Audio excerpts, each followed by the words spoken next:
Mesdames, Messieurs, encore une fois, nous vous disons merci parce que bozo landabiso partout bozali. Tozali kaka na émission nabino ndenge tolobaki tozo pesa parole na diaspora. Allô la diaspora.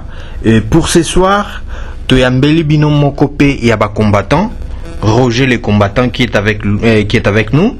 Il a accepté au moins de partager avec tous les Congolais au Bazo Landabiso Nangonga Oyo. Si vous n'êtes pas encore abonné sur notre chaîne Congo Télévision Mon Pays, faites-les, partagez vraiment ces messages au maximum. Ça serait mieux. Roger le combattant, bonsoir. Ouais, bonsoir les grands journalistes. C'est un plaisir pour nous de t'avoir dans cette émission. Vous êtes le deuxième invité, bien sûr. Naebite Malobanini déjà okoyebisa bandeko ba Olanda biso Roger le combattant. Bon, je suis congolais de père et de mère. Je suis originaire de l'Équateur. Je suis pour les tribus, je suis contre le tribalisme. Je suis pour les régions, je suis contre les régionalismes.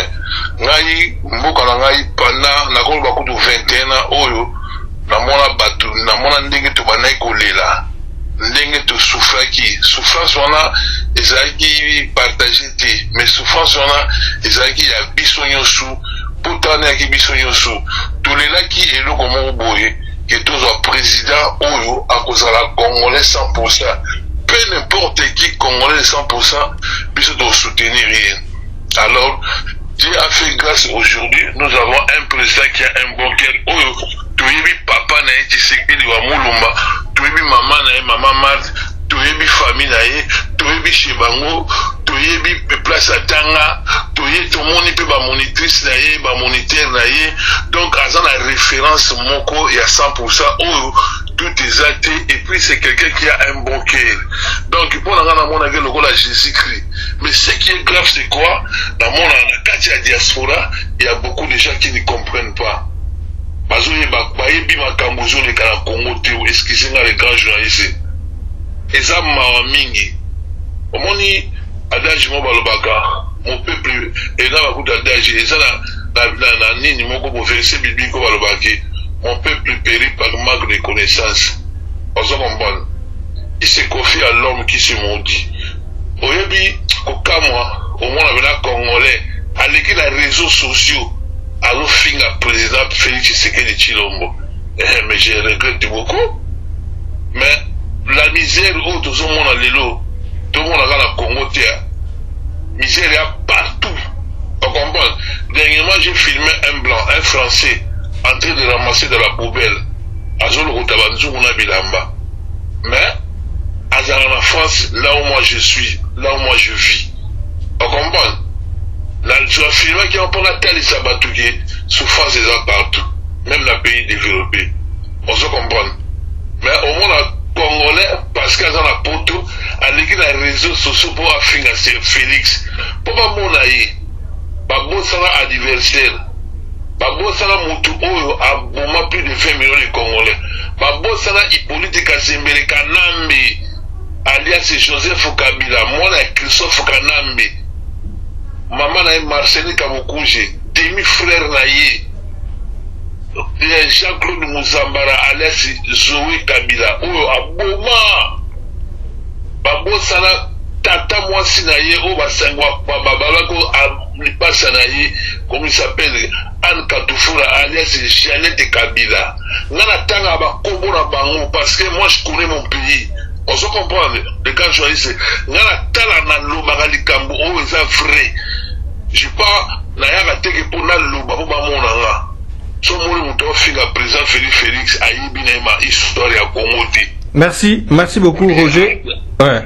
Roger le combattant, vous êtes là en Europe, vous êtes des Congolais. Quel que soit qu'on na bino kuna na Europe, je crois beaucoup se sentir mieux kaka a pas na bino na mboka na bino esika bakunda motolu na bino.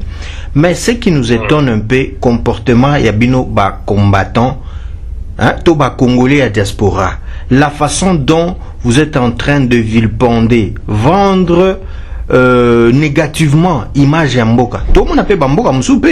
Et ça, on a évité peut-être au ça peut biso bandeko vanda na bango tamso ba ivoirien, ba camerounais, ba nini. Est-ce que bango peut ba finga ka lokola bango ba finga mboka na biso lokola peut ba finga ba autorité na biso? les grands journalistes, moi je peux te répondre. Il y a un adage qui dit que non, on se sent mieux chez soi. Moi je peux pas trahir mon pays. Tu comprends ce que je veux dire? Ça veut dire, nous avons un président qui n'est même pas dictateur, qui n'est même pas voleur. Depuis qu'il a pris le pouvoir, namoni immeuble moto ya tongi na Kisasa, namoni immeuble moto oya asomi na poto. Par contre, azovana na oya, ndako azovana na oya eza ndako ya 2 chambres. Namona ba Camerounais, mais jamais au monde Camerounais aleki na réseaux sociaux pour afinga président na bango intimité maman na ye bani basala ngote. Namona ga pa ba Congolais. Jamais au monde un Français na kati ya Congo azofinga Macron na réseaux sociaux. Jamais au monde Sénégalais. Nous avons combien de Sénégalais, des Maliens, des Ouest-Africains qui sont à Kinshasa au Bassa va commerce à Bango. Est-ce que au monde à Bango va les gars les réseaux sociaux va finir à président à Bango? On comprend? Au monde à immature y a bateau complexe. On comprend? Ça veut dire que Azar en a pour tout. La plupart là, ce sont des gens qui ne travaillent pas. Ils n'ont même pas contribué même la retraite à Bangoté. Moi, je vis ici, la Lomitech. Vous savez, il y a une chose, moi, je veux dire. Ça veut dire pas que, parce que nous sommes en Europe, ici, on vit mieux que les gens qui sont en Afrique. Attention, il y a des gens qui sont en Afrique qui vivent mieux, mieux qu'on les calme sous la poto, sous la poto. Congo, la République démocratique du Congo. C'est un pays, et ils ont la carte de la planète secteur, où ils ont la minérale, tout, voilà. Congo, on a ce qui est l'autre patriotisme dans le milieu des grands journalistes. Patriotisme. Tout ça dans l'esprit moko. Mboka là, ce qui est développé, je crois que les pays montés dans le monde de Kokala, Congo, hein. Congo. Nous tout. On va comprendre. Ce que, au monde du bateau là, au monde là, il y a le mot, c'est que, et pas Congolais comme un COP. Et comme un COP, coopération a créé, il y a YouTube, comme un YouTuber. Alors, qu'est-ce qu'il va faire? C'est comme l'autre là, Bokechu. À ça, la Bokechu, il n'a jamais été au bas de l'école. Ami comme français, portugais, anglais, à formé au Nîmes. Qu'est-ce qu'il va faire? À passer. Oh, Bokechu doit sommer ba caméra, ba micro, ba ordinateur, c'était Soriano Daniel Alain Moïse Katumbi, Biti ya bleu wa sommer et aller pour na ofinga président Félix ba mensonge. Bokechu sera leki abano finga. Siko ba Congolais on va comprendre ba sani ba komi ko tala ba komi ko seka. Tango bino bozo tala ezo sani bozo continuer ba vie. Ma vie, il est payé 4 000, 3 500 € par mois par YouTube. Ils ont cop. On comprend. Mais au fond, bah, yebi. Parce que Moutou, pour juger Moutou, il faut approcher. Moi, je vis ici en Europe. Je travaille. Mais, on comprend. Mais, président Félix, la politique, c'est quelqu'un qui est venu pour libérer notre pays. Mais c'est vrai. Oui. Ma parlementaire européen dans Congo. Mazo reconnaître que Monisco a sali fiasco. On comprend. Mais, dans un monde, Congolais va traître. Mukwege, il a servi. Bamindere banani. Yakoteka ba organe. Mukwege va neko boma batu. Vous trouvez ça normal pendant que ton pays est en train de souffrir? Badoiseau souffrir, bazo boma, bazo égorger batu. Yo babimiche babi que non, yo ozalani, ozu prix Nobel. Qui prix ni nangozo akiwana. Et là, on est en train de voir Monisco. Monisco, bazaki la complicité, na Rwandais, na rebelle Rwanda. Mais non. La République démocratique du Congo, si ils sont embarqués, ils sont armés. Mais Rwanda a embarqué, ils sont armés. Rwanda a gourgé, a gourma. C'est aussi pour moi, Mukwege wana, atele mahalo ba obuna boué. Roger les... Voilà, Roger les combattants, Bino Bozali Bana Poto, mais Bozali vraiment très informé. Et Namakamwezo le Kanambo Kanabino, on comprend parce que Congo ils ont posa Tolobela, Bisomo Bakolombo Katolobela. Voilà pourquoi tu as accordé Bino Maloba. Lélo maintenant, si on peut vous poser la question, objectif ya lit, to ya combat na Bino. Bino ba combattant na poto ezalini pour na Congo. Mais en fait, moi, je crois que Komalanga est déjà satisfait. Et le gros on a bondé là qui dans le résultat là il y a vraiment la président Félix. Pas comprendre. Mais et ça ce sont des aveugles. Au bazo mon le côté. Et ça va tout le bazo la mikandati. Pas comprendre. Du fait que le président Félix a zo bongisa makambo parce que les lots biso na niveau international nous a considéré. Mais aujourd'hui la porte est ouverte pour les Congolais. Nous sommes considérés. Au Congo, il fait partie à 4e pays où la démocratie, où le vendre bazo respecté. Il y a 18 ans, il y a une manifestation, il y a au moment où il y a faire police a tiré, police a bouilli ou tiré. On se comprend. Et ce sont des choses où nous avons l'élo. Pour la gagne, nous sommes satisfaits pour les remonter. Donc, oh, Félix a sali. On comprend. Dans le but sur 10, na 3 ans et demi, sur 10, on peut sa président Félix 5 sur 10. 5 sur 10, aux OPSAE 5 sur 10, tandis que Bandeko na Msuso Bazakuna ba combattant, bango po na bango, social les anase, nyonso les anase, makambo nyonso tout, eza mabe. Toujours mon bazo continue que le balikambo ya occupation Congo est toujours occupé ba misusu bazo boya kaka ba musicien ba koki ko ya ko beta kunate parce que bango pe baza na kati ya occupation donc ba divergence c'est à moi trop na bino banani 5 sur 10 ko pesi sur base de quoi la plupart là la cerveauté on comprend oui pourquoi le président c'est Félix 5 sur 10 au PC 5 sur 10 pourquoi na 3 ans et demi na mboka on va détruire pendant 21 ans, tout le monde a 18 ans, pendant 21 ans.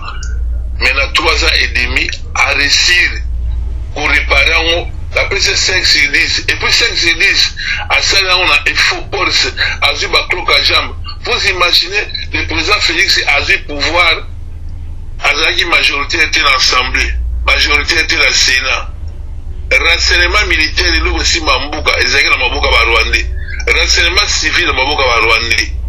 On se comprend. Donc ça veut dire que Hippolyte Kazembe Kanambi va modifier la constitution à taille naïe. On se comprend. Bachelier salaire il y a 680 000 dollars. Moutou a eu plus de 500 milliards. Moutou a préféré à construire dans la Tanzanie, Banine. Actionnaire dans Harley, au bassin dans Moutou. Actionnaire dans l'aérospatial. On se comprend. Actionnaire dans Dubaï, dans Mbongo ya Congo. Na 500 milliards, alors 129 milliards, ils ont la banque de Panama. On se comprend. Au moment où Kingakati, à Tongi, il a construit un pays dans la République démocratique du Congo, la capitale. On se comprend. A préféré Azoba Banyama, ou Bissoto, Basera Mobutu, Azu Achango Panaye. On comprend. Mobutu tanga kufaki, Mobutu tanga longo na pouvoir, atika 144 carrés miniers. Mais bango na 18 ans sur combien na bateki 140 carrés miniers. Bateki chez Camille na 4. On se comprend. Chemin de fer, où banda ko mema ba carrés miniers, ba mine banine. Bazu yango ba détourner yango pour na remplacer on a ba track, ba on a Moïse Souriano na Moïse Katumbi. Bache batraque, bache combien? Bazu ba chauffeur, il y a ba zambi, bache, il y a des choses où ça fait mal, hein. On comprend? Nana lo ba makambo, où est Afrique? On comprend? Alors, ceux qui moutou yo vandi, donc la monde moutou, ozo finga Félix alors, donc c'est que moutou ne salate, c'est comme la bombe. Mais nana ebi ceux qui naza satisfait. Pour la président Félix 5 sur 10, na 3 ans et demi. Et bon, on peut signer Félix 21 ans ou bien 18 ans par rapport à Bassali.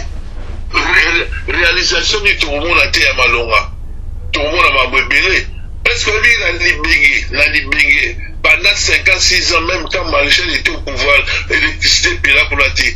Mais aujourd'hui, grâce à Félix, il courait Péli.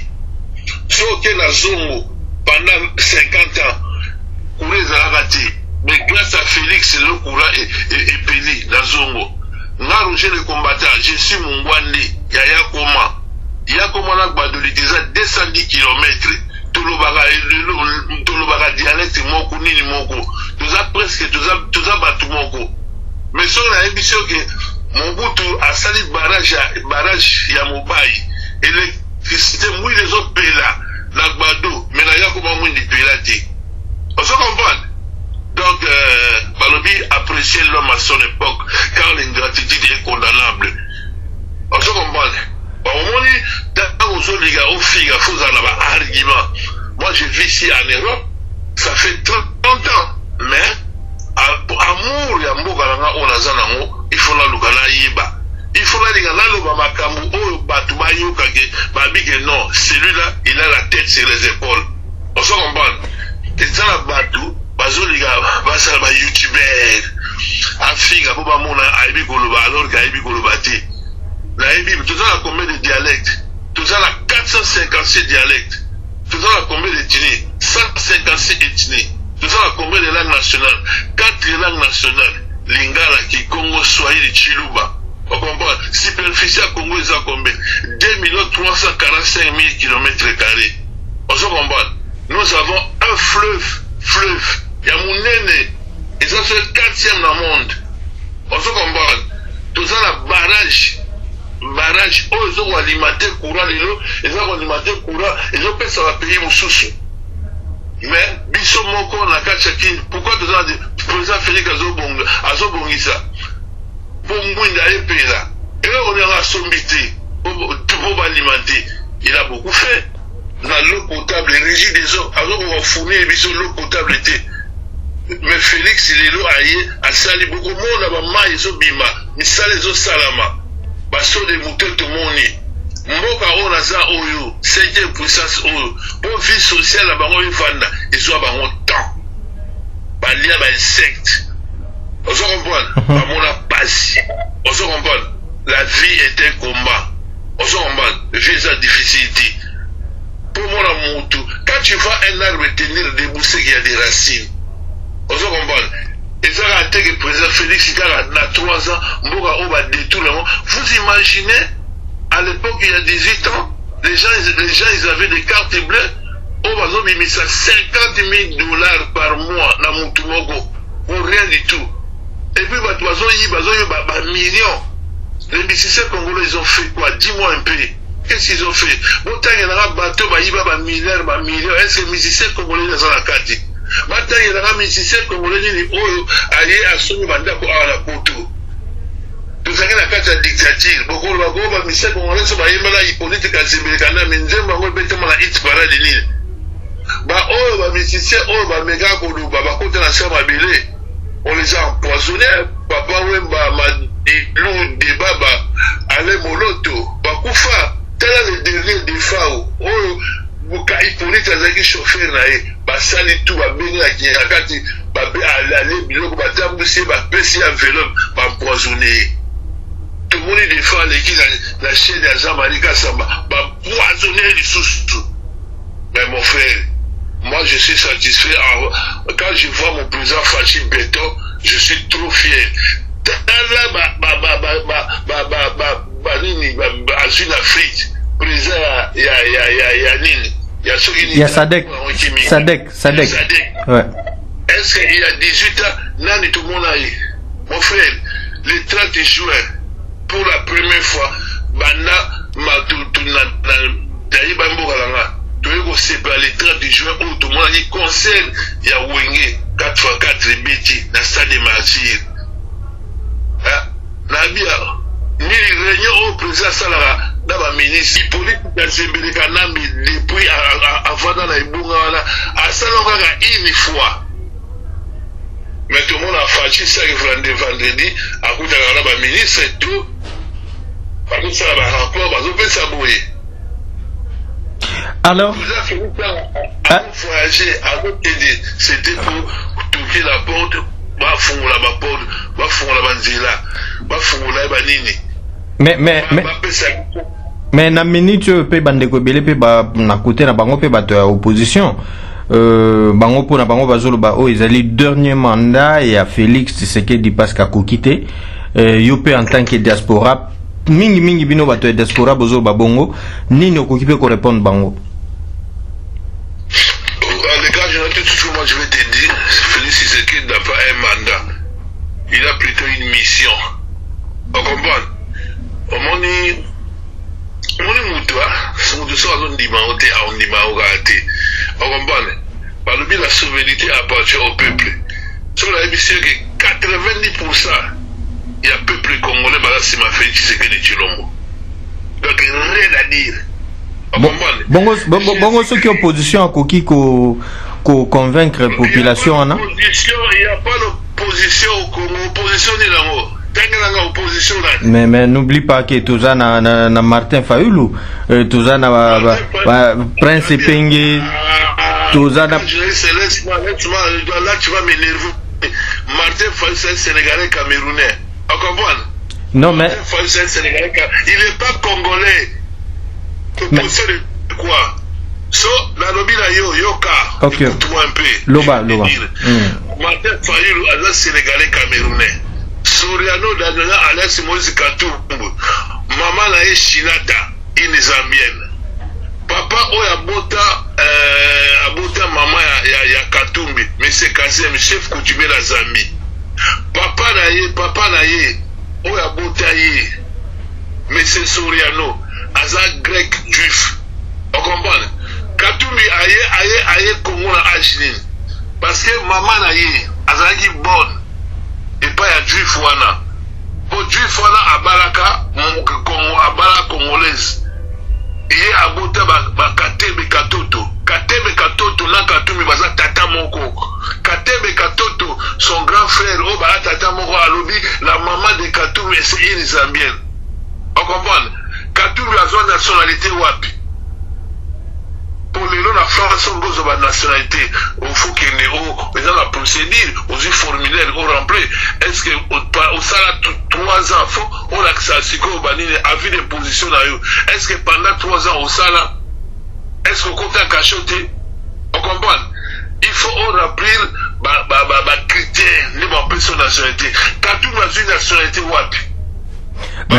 Mais bilo msupe yango tamsu ndé pe baloba e koma acharnement bolingi te ke pas diriger Congo ba bilo kwa boye yango ta bozo rapelaka pe makambo boye donc peut-être pe ça la bien te la lobby là yo les grands journalistes il y a des gens même en France ils ont dans la biso ou de l'eau ba botania ba tanya ba classe ba on awa on se comprend assez nationalité là donc on l'a dit ba kamuna on faisait la norme aux nationalités on se comprend Katumbi déjà niveau d'études là au début niveau d'études là 3e mécanique on se comprend mais la 3e mécanique il a pu diriger province à Katanga a zappé président et parti politique naé a dirigé Mazembe a dirigé makambo belé même sur les grands journalistes là tu es aux soit là mon tout monde azana boigna azana sagesse moi je préfère la sagesse que l'intelligence on se comprend parce que on dirige pas un pays par l'intelligence mais plutôt avec la sagesse on se comprend Katumbi là il a construit que tu dis on doit yekuta mikutu katanga ndeko boma tant on a tanga on a le bique Moutou a tigaka 144 carrés minés. Batu bateki ya onane. Katumbi la complicité, na politique à Zembele Kanambe. Et bon, batu ba détruire le chemin de fer. Oh, et maintenant, comme ba minéré, ba na détruire. C'est Katumbi. Katumbi mouta comme un grand commerçant. C'est pour la émission, au moins l'équipe à Mazembe. Ba coupe Mazembe, ba coupe la corruption. Pour t'informer, au moins d'Afrique, des nations, sur la Nice 3 fois. Il faut pas reconstruire un stade dans la carte, il y a pays là bino. Mais troisième coupe, Katumbi Yemogo Azwaki a préféré corrompre les joueurs à Zembebo Bapoula. Est-ce que en 2016, Katumbi a commémoré 6 millions de Rwandais oyo bakufa na génocide na Rwanda na bagagame. Moi si na Karine Katumbi c'est la cousine de la femme de Gagame. Il faut y bayango. Est-ce que Katumbi tanto Mose azokota Katumbi abana oteka ba mbisi malewa. Katumbi a aidé Mose na ba rebelle na ye kolambela bango bambisi kopesa bango babiloko ya kolia. Est-ce que oyebi ke Katumbi ezalaki na baminere na biso mo bone koleka fale eleka na Zambie ekende soki mboka nini mo bakanga baminere na biso. Katumbi asignala baprésident na bango alobi tala bakongolais bakangaka baza na mbongo na ngai fo badevoir na mbongo na ngai. Mbongo na ngai bambisi ya babiloko ya kolia na bandolesa barebele na bango. Nga naza Zambie faut pas foutre la mbongo na ngai ba congolais so bafuti mbongo na ngai bakanga biloko na biso gouvernement na biso efuta Katumbi mbongo tufuti Zambie mbongo moto abenda Soriano Katumbi na Congo c'est Hippolyte Kazembere Kanambe Rwandais oyo bandeko na biso bakatange bapesaki nationalité les mêmes bandeko na biso bakatange badévoila nde bapesaki nationalité. Sa maman c'est Marceline Gamboukouje, c'est pas maman Sifa. Est-ce que aussi mon maman Sifa Aleka, Nabia, aussi mon maman Sifa Aleka, dans le temps baba commémoraka mémoire, il y a Mose Kabila, on regarde Baron Babouma Mose Kabila, moi la libosso à Mose Kabila, Aimé Kabila, dans la Boumaï, et ça Hippolyte Kazembere Kanambe. Est-ce que aussi mon maman Sifa? Maintenant, Roger les combattants. Oui, merci beaucoup. Merci pour la révélation. Lelo, qu'est-ce qu'on peut faire pour un Congo prospère et fort? Oyo biso tout aux rêver. Qu'est-ce qu'il faut faire? Surtout pour la bato diaspora. La lobby na yo pour la biso bato diaspora ti. Kochanga la diaspora ti. Parce que au moment tu peux pas mélanger. Si on mélange balilali pour là. Là, il y a malamu esani, il y a police en yosu. On comprend. Moi, je préfère maintenant à l'écart. Réponse n'a isaboué. Il faut tout éduquer dans la mission autoboti patriotisme. Donc il y a plus patriotisme. Il y a au monde à rappeler que nous la Chadari, un gaillard zéro, un Congolais. Chadari a outé na IDPS. Mais Chadari a préféré avoir au sa Hippolyte Kazembere Kanambe au Tokokendete Tokolala Babu Mabiso et Alba Kanama Koaya Azotala Kabila. Même les gens qui sont accusés tout autour de Hippolyte Kazembere Kanambe, Balama Benge la Komona Eba Ebi Komona Eba Benge Kabila. Mutaboma Mose Ezaïe, il faut tout ça dans le patriotisme autodéveloppé Mouga. Tant que tu as le patriotisme, le patriotisme, je crois que les gens se posent le patriotisme. Au moment où on a le patriotisme, on se comprend. Il y a un moment où on a la place sur la boîte à Zoïba. On se comprend. Vous imaginez ma député, la Béga Baron, ma député. Mentionné d'abord, on appelle ça député Nabia. Courant, électricité, tout ça la barrage, Yaïga, tout ça on alimenté ma courant dans le pays sous. Mais la carte capitale a dit ma courant sous et les monsieur Kimi. Est-ce que mon a député l'obélango? La vie, l'eau potable. Moi, il est sous le régime des eaux, même c'est ça mon boulot. Mais, bazo fout sa bateau, bazo fout la population là, mbongo. Est-ce que mon a député l'obélango? Hippolyte Kazembere Kanambe a eu Bambongo à Boumi Batou. Oh, le monsieur a tué déjà plus de 20 millions. À ça, la crime, oh, elle est quand même crime, il y a guerre mondiale à 40 à 45. Mais bah, modifier, bah, faut gagner 680 000 $. Est-ce que si on a député, bah, sur le Bélayango? Kingakati nele zali wana basali ba blog ebele ba che ba di wakati est-ce que Kingakati afutaka epo ba prouver biso. On comprend? Donc dans makambo mele je crois que osomona makambo nazoloba makambo o ezana nzela nazo prouver OK même si je suis à 8000 km mais je suis de près avec mon pays. On comprend? Nazalaka nalandelaka makambo moko na ngai. On comprend? Nazo regretter pour la batu oyo.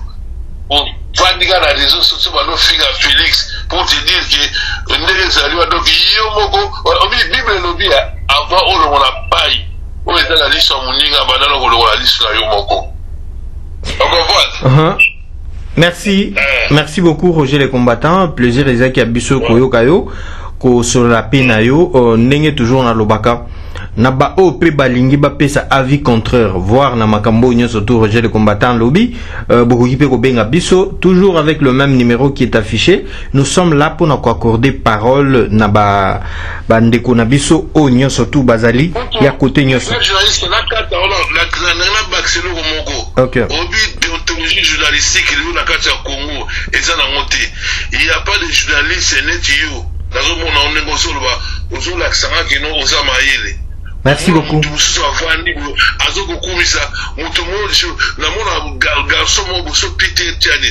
pas un journaliste.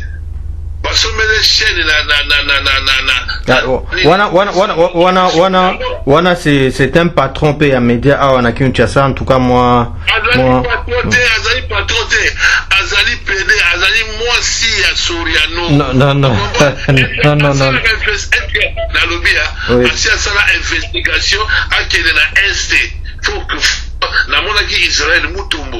si pour parler de journalistes la monarchie Israël Mutombo a qui est na est à sa investigation la monarchie le journaliste la monarchie Christian Boussimi ça c'était un journaliste mais la monarchie Israël Mutombo a qui na bandaka mais ba corrompa ke aloba ba blogo mobu na professeur yangai azaki na maîtrise yangote mais la circulation qui est na ici aux journalistes la considère comme au déraillé on comprend ngai soki olobeli kamuza bien na obetelo maboko so olobeli kamuza bien te ngai okoza ministre oza pemé la président Fachi so ça bien te na obeta yo et puis c'est parmi ba question moko nazolinga na ibape Roger le combattant façon communicaka du tikotak soki muto asali bo obengi olobi oyo koki oloba nae siko besoin na yo ezakani parce que deux fois tu t'attaques même pena bato msusu bazoza na chef finalement yo za côté nini.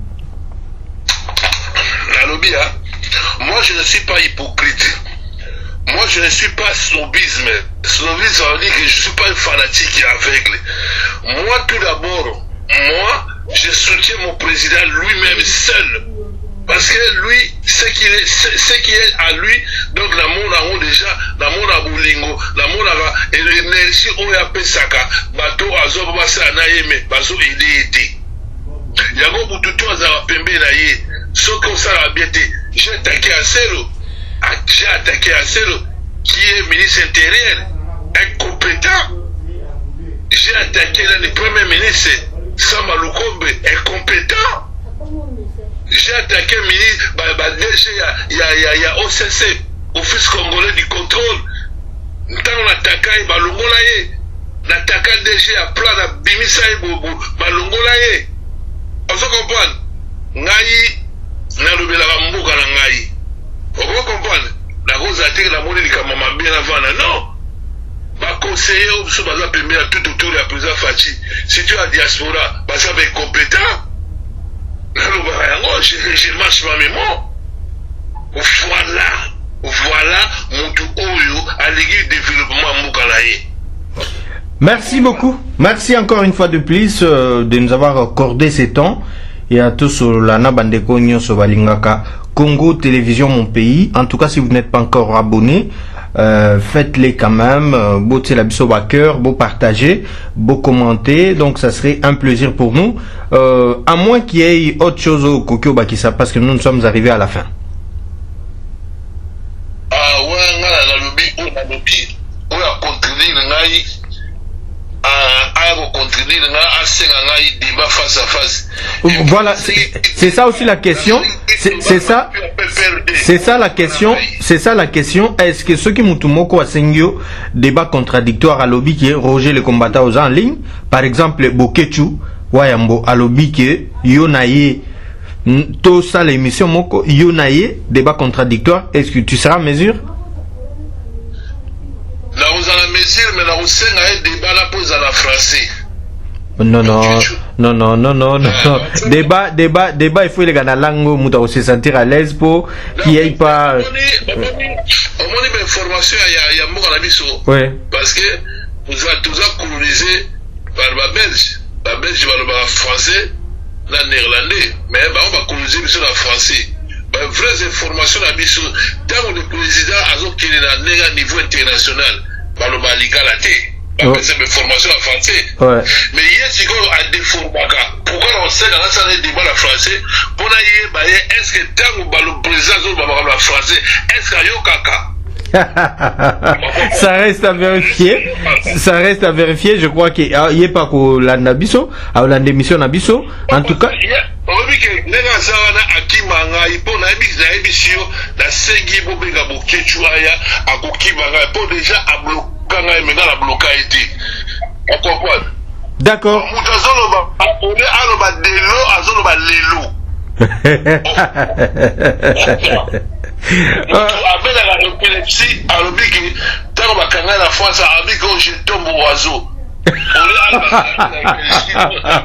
Non, mais Roger le combattant n'exagère pas.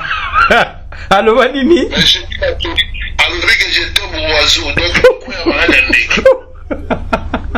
Merci beaucoup. Merci en tout cas. Au revoir. On te retrouve très prochainement.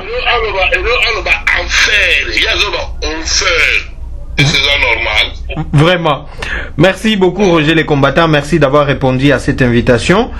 Encore une fois de plus, ceux qui payent appellent Moko et Monani Suponayo, je crois que Rozongela Poto Megarosola parce qu'on doit parler plus du Congo. Par rapport à mon pays, je suis dispo. Par rapport à mon pays, parce que Dieu parle tantôt d'une manière et d'autre. Vous comprenez? Okay. Moi, c'est Dieu qui m'a envoyé. Vous comprenez? Et puis, pour vous te dire, pour ton information, moi, je ne suis pas membre à IDPC. Membre à IDPC. Dans un Tshisekedi, parce qu'un Tshisekedi, il est plus fort que membre à IDPC. Vous comprenez? Les premières années, Jean-Marc Aboundou, Azaki membre à IDPS, Azaki Tshisekedi c'était. Parce que Azaki Tshisekedi c'est Alga Trahir.